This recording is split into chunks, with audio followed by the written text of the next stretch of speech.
crédulité et son arrogance, Dieu révéla à Noé que le châtiment allait tomber sur eux.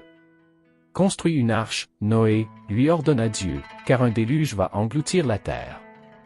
Seuls ceux qui auront foi en moi seront sauvés. » Noé se mit alors à construire une grande arche en bois. Les mécréants, en voyant cela, se moquaient encore plus de lui. « Regarde cet homme. Il construit un bateau en plein désert. » Noé ne se laissa pas distraire par leur raillerie.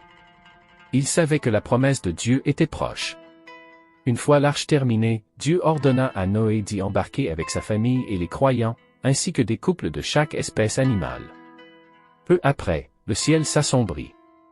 Une pluie diluvienne s'abattit sur la terre, tandis que des eaux jaillirent du sol.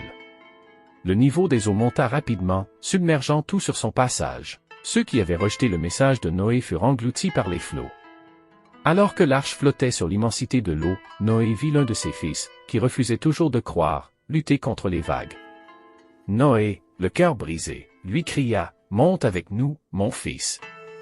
Ne sois pas parmi les mécréants. » Mais son fils répondit, « Je trouverai refuge sur une montagne pour échapper à l'eau. » Noé lui dit, « Aucun refuge ne peut te sauver aujourd'hui, sauf la miséricorde de Dieu. » Une vague gigantesque emporta alors son fils, et Noé se tourna vers Dieu avec tristesse, priant pour qu'il lui accorde sa sagesse.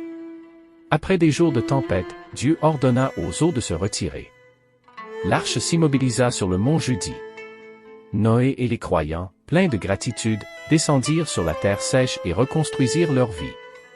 Ils remercièrent Dieu pour sa miséricorde et promirent de vivre selon ses enseignements.